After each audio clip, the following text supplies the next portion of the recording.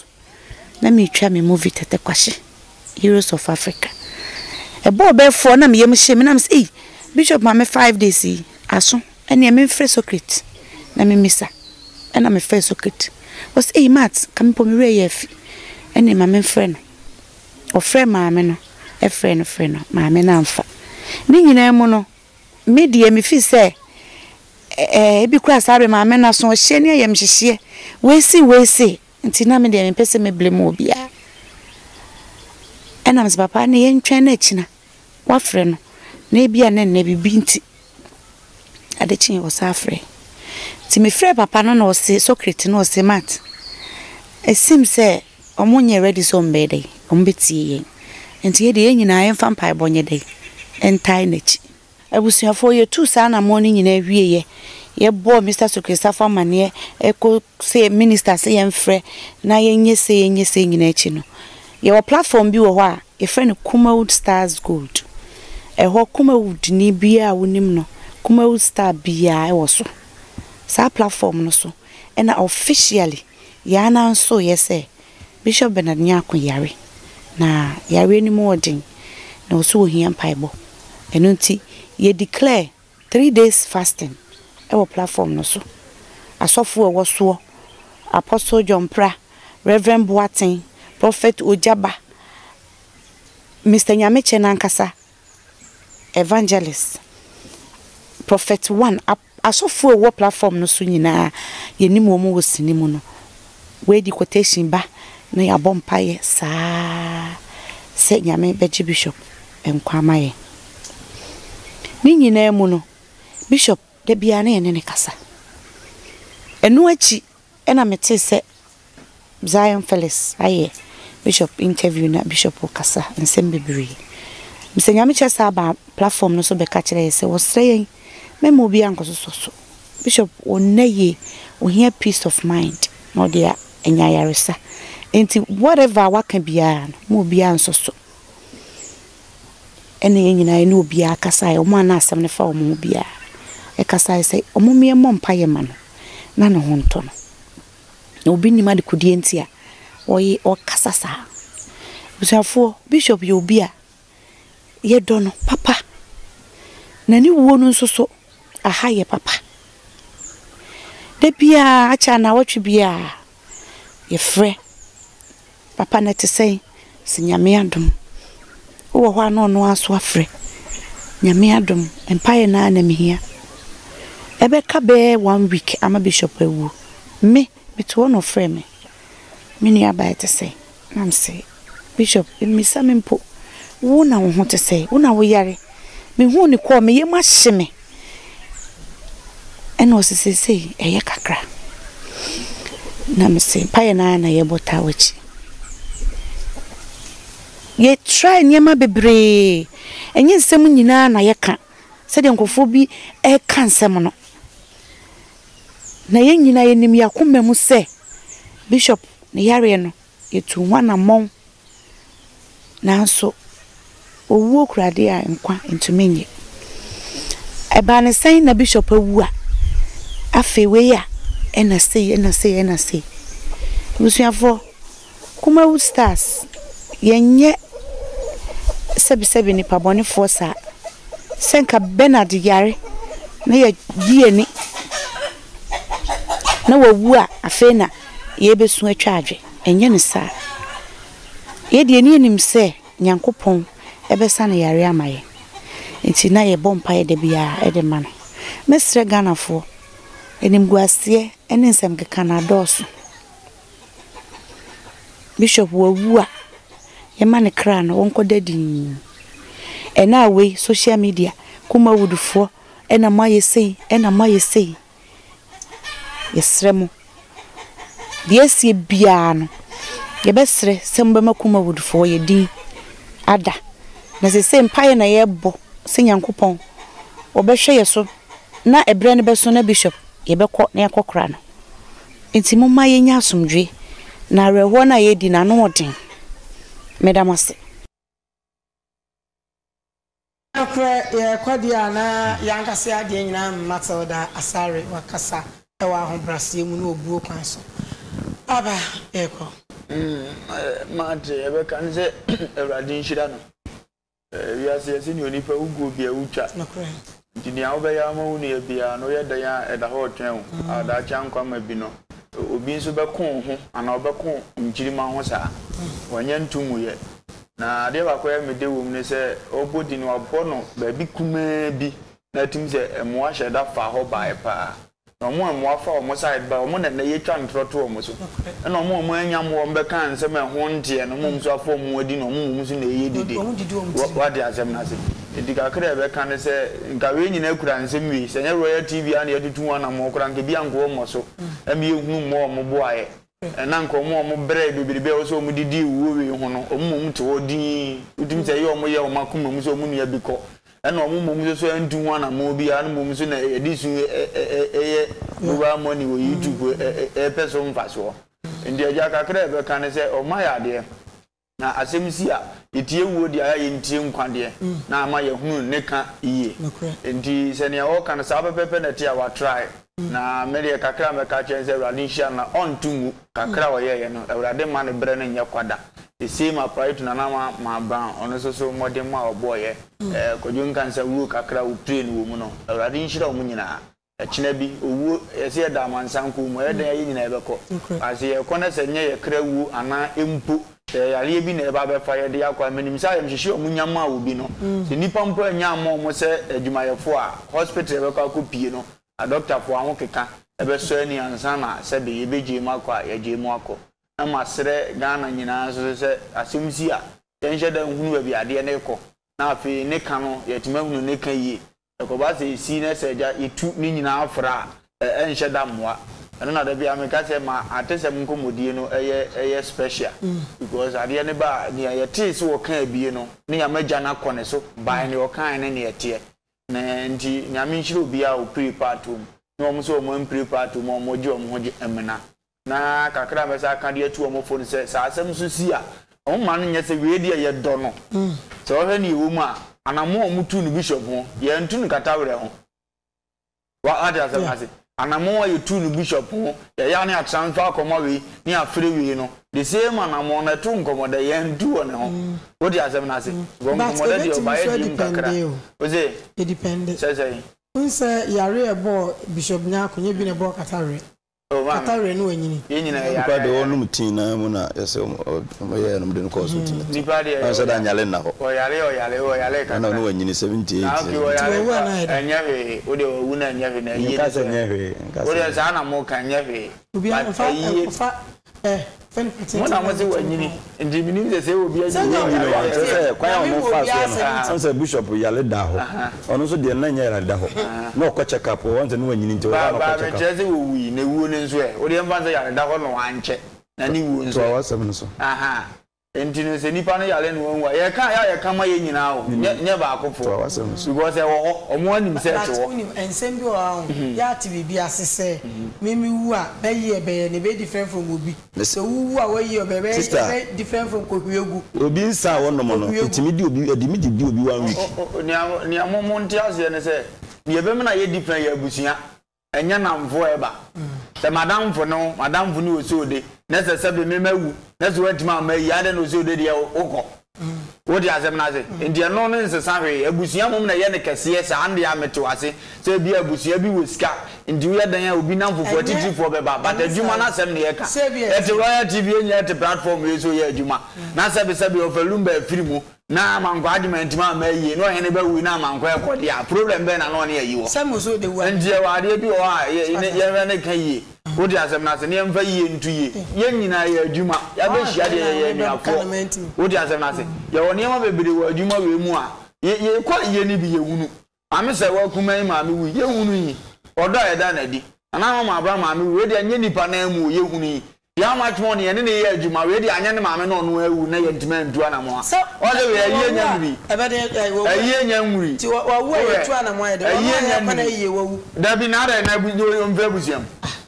anya na mo kire do kire se ase o na mo so tim so wu amma cause wu no wu me ko mgara ma kire me we na ya no akro ma nko na go so na wa na ebe ba ya me kro mgara se ayi no ngara na me kro me ne be ye ne kama commander be agina ma police for be gadi funu na ma ko kama ntime grade me wo mo ba fan me mu ma pro na o di ase ba ade bi wa ensem na ho e wo se ye ka to na eye fe na nipa som ni nyina no o za aye te se we na agina so ni nyina so mu no owu ye o problem a me pese me nka no but I had nipa na fam but also the all kind of say your work your senior staff your way you go akra bi adwuma ba mfa fon friend da but and just one kind you who e levels and the tiase say we are say levels na level na mo na akroboto no e friends papa papa na mo friend but nko kumi kunu mame papa na me boni di akroboto we de Katawre no yin paketo mu bi industry wana na onye ni paketo nti azembe na ake e level so level ne de yen na mbese ohuni Katawre ya wo kan ya wo ka say level si Katawre nye e friend se gofiegu e wo sinim eno aka se wo fom Katawre ye company mfu na mu ka bi wo mu ntwa bi e wo mu a wo kan ho bi didi na ade sesen no okay so no onya odi ni fie Wọ́n ní adé ẹni tí ẹ náà yẹ kan yẹ dọ́jí mi sè obi wò di ni kura nso obi firi mu no ẹwọ fan bi yẹ bẹ kọ ẹfẹ bi ma o ti ase bade yẹ juma yẹ nyina yẹ hyia na o ti yẹ kan ọdọ de bom. ẹ yà abrabo mi tu e o so de wu ameme nkọ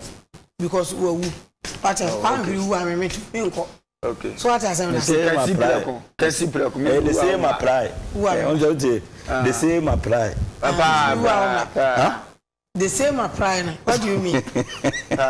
What do you mean by the same apply? Apply. And so what do you mean by the same apply? That the same apply. Apply to who? To Ofalumba.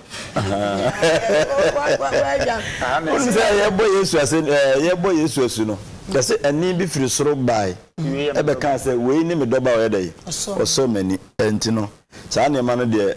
free system ni mu da. Just edu tembi na tie nkomo wo ho ana oso wadi nkomo kakra. Ko nyankopon okra na o se oboye se ne seso no. O kire de odo no. Kwasem. Na hu sabon samo tete no se yenye. What you say? Ade ba ko a ye papa bishop we. In fact, nsema ekoso no a ya na du tembi an the Bible say nka adansi kunumu ompe. But what the bar origin mu a and also the bar ka culture mu a asante amamere no bi nso wu a yenka na kira sembone e na Bible nso je saa na ema no nso tum nti ye ka saa na ema no bomu na de wawu no ne amana koda na ye ne ayete ase no hwe anamo a kuma odufu tu ye no se me no mi ne ka se ye ka ade beche o hwe se de maami ka se ya o matu anamo ne bia na anamo no ne kasa na ekoso no kire se enipa na sebe wato no ona edi science emni nyina de ekoso nyina no firi no because ebe de se o maame creative art minister ebe soma obi se ye frew na ba bi edu no aban peso obamu a sa brochiri kura na se de obekọ a aban betimi de wakọ ye wa ha na actors guild president abade no call ya okoka mu abrochire enipa bebre ena wosini adwuma ma edomu tu kwan ekosa omu yade entinka abade no betimi ama maami man 5 days se mefrew 5 days wunim nkwa wunim ahoden se obewuo se wonwuo wunim 5 days yaso yabomodena aban na frewa se ebewuram wa makwan e kire se papa na nkasa na no yale no wone ne niam bi ote onze menu aba obi kura bewu otimi ka se me wu enzime yiase se wonim na usia ayi na se a niam bi betimi asi nti emra na ohihye ne fie ho no ene to abusuafo no so Emma kuma udo na mo mutu nyina no eboguye hwe se ye papa miracle etu na mo pa wo frɛ wo fa wo hai asema wo kan ye nyina kwanchi ni ye bi asofo kuku da ma wo platform so nyina no na obia ho wo so chechechecheche meti we se me yam da ho kakra bi a na mframa na me yam so enso me try ya efia na pokopum dumienu de me try ye bi oh I'm telling you me ye bi ko me ntimi ne fu ye ne nkakra what I say me ya de me try pa so sa ne ma we nyina kire se anamontuo bi bai na me gidi ye se papa no obewu no no ahu se wa mistake because enye ne me nyina na ye mpaebo enye mistake utie me de ka asem se ebetima ba se obewu no ahu because utie de mato de kan ya na matu ka afiri nkan ba kumase se wate se kumase oba behwe no but ye ya we nya no se tu ka no ko ye eduro mbaji ye omo de suma na ma discover e ko pick up ra yi no omo ye ya eduro no wanka ho asem omo frɛ ya eduro no kokogya ba di 1 month eduro na ya se akwankyere wo mu na wonye nsrasra no ekodi ba bi 1 month so enti se obi gina ba bi na se bia wo fa telephone se be ne credit 2 cedis na obeka kuma udfo nyina bom omo anya ade a ya ne ha rain shirat won bibi mimi se o ebia menim se bia be ha obi samituwe metima ka se bia mewu a bia me ma royal tv ni bia ma nye bia because obi o mu na ne tirim no osre na no what them batch no say nti me mpɛ sɛ obe pretend baza wo dia aka na eko oti o ti obi esere no pretend a enya wo na bebu na ten o aten wo nyankopɔn ho ɔno na so wonde so wa mu na no wa mu na ne tirim na obesere a dia aka na beba no so enti wo de enka ahode na wo pɛ dia aka na na sofo bisimi bisa asem question bi ɔsene bisa ase sofo enti nyankopɔn te ase because wo mu na ne tirim na ɔsere na no no acho waye niema na che ba dia na asie niema bebra nipa ekan bible mu nhye no nso no nyankopɔn nhye oye nyansani tinu wa mo bia mehwe no niema be mame nka asem kyerɛ yesu ndi no no so yesu ete sɛ yetwa John the Baptist city no papa ni dwane papa no odwane ko kan ekan sɛ Matthew 14:10 o kan kwa ase wa o fa de sɛ oni bible mu kakrenti o ka menene so o kan kwa ase wa yesu dwane Elisha ehunu se wudie bia ko ba bi no wodwane ko sere so enti nye se yade ade bia ede beko wuom na ofiri se obetimi abɔ ho banya ɛso obɔ ho ban nti mema obia ma mema obia ma no ewi akire no enkwa ne bai na mo ko yeso akade na kam ko ya ka bibi betimi asi oda I'm telling you ka bibi betimi asi because ye wa ha enema bebredi adanse a obi yale yetimi de ni tu kwan e ma no ho toro ma ne bai ye wa ha ne de ye nua small lumbai akọ abrochire ana okosa na yade ehuru sa aban no tu ho anamon so enti aban ye bam de mayi kuma odukura to nkyɛn aban creative art na ebam na sɛ wo sɛ wo ma ne kwan a sɛ be me a me tie ya me de takune nsɛmpo na didi me ba mo ma me kwan so enti ye besere omunti kuma odufo na se na na mo bia so mutu bia no omutui sɛ de ya na ye kan sɛ wo kura de nkwanti menye no saa na ko bam sɛ kuma wudu mo ko sɛ de ke kura ko be wundi wade bu kum nipa wodi iska kan ho I'm telling you na montuo kan ho a serious kum no wodi asem na se wo de me uni bibi me de me hu sɛ papa ne nye bɔne no on sɛ wiase wo adwuma bi mu a obi o no mu a me type bi me ti bi me bisa etima me bisa na bi ehim ti matuwe ti ne me yale me hwe me wu an me wu I know the problem eno na friend mistake ya etimi ese ka kire nipa me kasa ne etie ne se wo nipa na ayesa onye mistake ba ne ono so ba ya wanya kwan ne nye mistake wodi ase ba ne de nyina ayese kuma wudu fo ayi mistake enti se papa no ba bi oda no ono akasa o kasa munye mistake because ono na ka asema on the ode ne ho akasa munye mistake na kuma wudu fo nso de kakra ye mistake eno na ye pese ye ka se me ka ba ko kakra bi wo mu a omo na ntu ho na mo bi omo so na ka fon pa me ka na ma baba besi na me wi ha no sister we no bibi sa me se ade me nya adwuma because man kan kire adwuma bi man kan kire adwuma phobia because me hu say ebi krobu okro mpo na o se kire okeke bodo bi anim did you tell me invite o say Mrs. Oza o say ebia ebia de on say mfan kasa de o de wani ehu de a oho wade amfo ni hu ani ni hu adanse nti ebia say wo dwene ma obi de bia no dwene ma obi a mistake ba wa fam but who say straight afna we akọ kam ho asem si nkumedia no abọ ho ban say ne onyame obekumedia ati bibi abede hu wate a atesem yesi yemfa nya asem wate ase na me twamani nso na sema babak ya utimi ma back be mdo nyame ka me se ayi nan